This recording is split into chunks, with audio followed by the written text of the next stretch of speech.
In this segment, we are continuing our look at Luke chapter 11, and we're going to pick it up at verse 45. This segment connects to the previous segment, and the previous segment connected to the previous one before that, if you're following along. So all these three work together, and this serves as a final one for this little part. So take your mobile device, take your computer, take your Bible, and join with me here in Luke chapter 11, beginning of verse 45. We're just going to highlight some things and point out some different things. Now, to save some time, I'm going to point you back to segment 37, which discusses the terms like the lawyer and the master, because those two terms are used here again in Luke 11, verse 45, when you're looking at the King James. And those terms are important for our discussion, but please refer back to that video. And so we have been discussing throughout all these things. We're now on, I think, portion 39. This year, we've been showing that Jesus knows his law, his prophets, and his writings, which is called the Tanakh, or the Hebrew Bible. And so it's important that we understand that when you get down to verse 45 here in Luke 11, these verses exist because of the previous verses in Luke. So this segment here that we're in exists because of the previous segment we were looking at. So these things work together.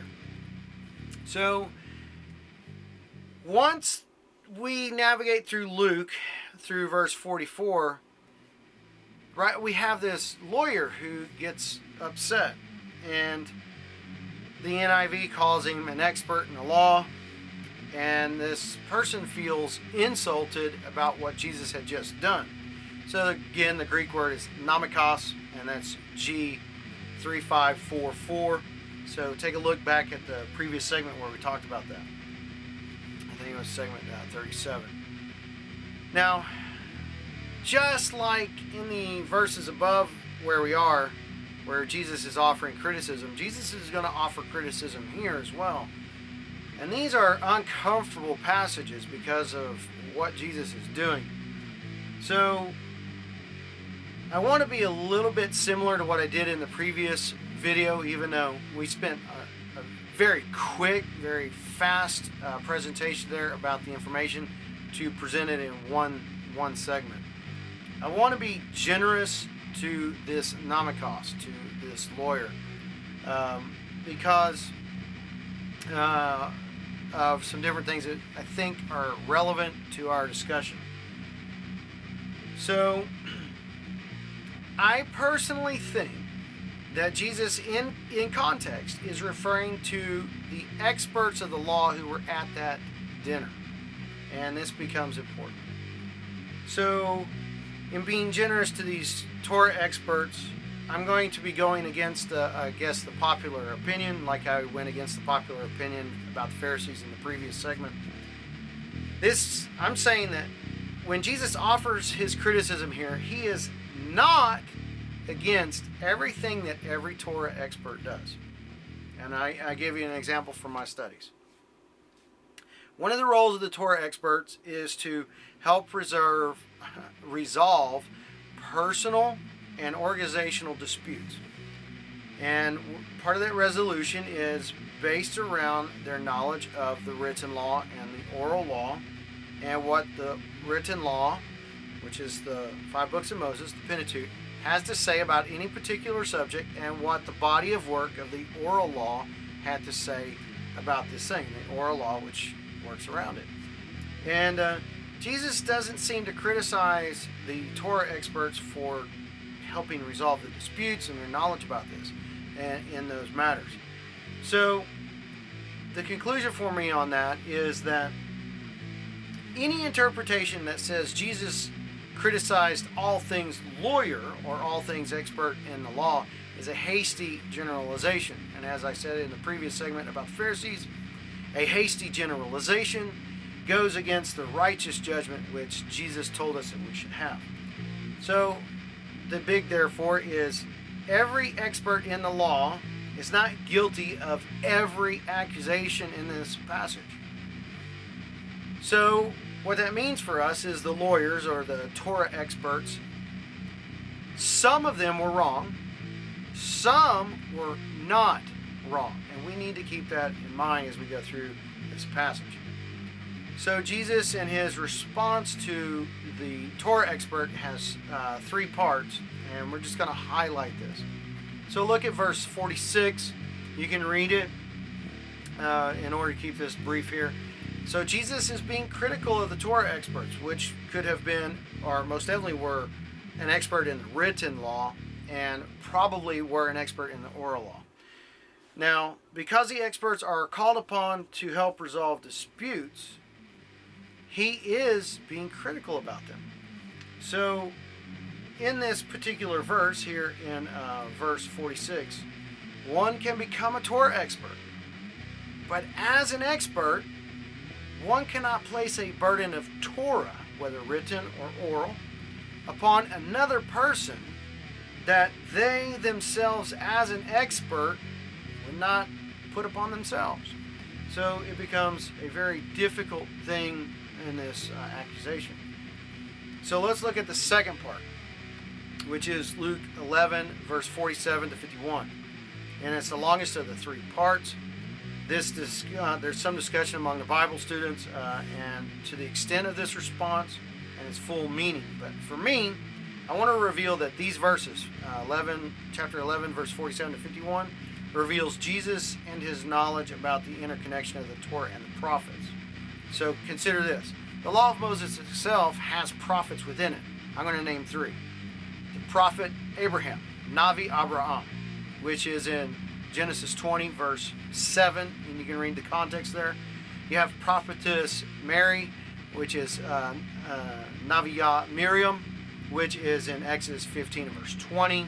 Then you have prophet Moses, Navi Moshe, which is Deuteronomy 34, verse 10. And that was in the law. Now the second part of the Tanakh is the prophets. So within the prophets you have prophets from Deborah and Samuel to Elijah and Elisha. But all the way down here with the later prophets you have Isaiah and Jeremiah all the way down to Amos and Obadiah. Now that's a very interesting thing. So he knows about all these prophets and he's bringing this into this moment. And this particular criticism is something that the Torah experts would be very familiar with, and it's something they could easily understand. So the third part is Luke 11:52. My apologies for the cut in the video. I usually am able to get everything done in one take, but I ran out of space on the memory card, so we're picking up with point number 3, which is the third part of Jesus' response with Luke 11, verse 52. So Jesus is being critical of the Torah experts because one can become a Torah expert, having knowledge in both the law of Moses, which is the Pentateuch, and which is the first 5 books of the Bible. Then you can become an expert in the written Torah, and then an expert in the oral Torah. Yet in having that Torah knowledge, this here in this particular passage at Luke 11:52, Jesus is saying that you can miss the key that unlocks the true door. And the same person that could actually become a hindrance to those who are looking for the key that unlocks the true door. So Jesus is being very critical here, and I'm being very careful, because we can have this knowledge of the Torah, we can have the knowledge of the prophets, we have knowledge of the writings, and we have a knowledge of the New Testament. But Jesus is telling us to be mindful of these things. So what is important for us about this discussion? If I can maybe bring it down into a nutshell, I think it would be this for what we are studying. It seems like this segment and the last 2 segments are showing us that Jesus wants quality Torah interpretation. And quality Torah interpretation has to have 2 things. Number 1, quality Torah interpretation will have what Jesus has as his most important thing, and that is love God and love others. But in addition to that, when I think I'm reading and seeing and studying, so this is my interpretation, is that quality Torah interpretation is both consistent and coherent. So these are things. The last one is specifically from me. The first one with love God and love others is directly quoting, referring to Jesus.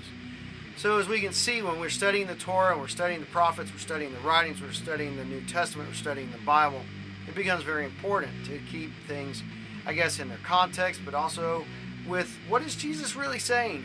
What is he wanting us to understand?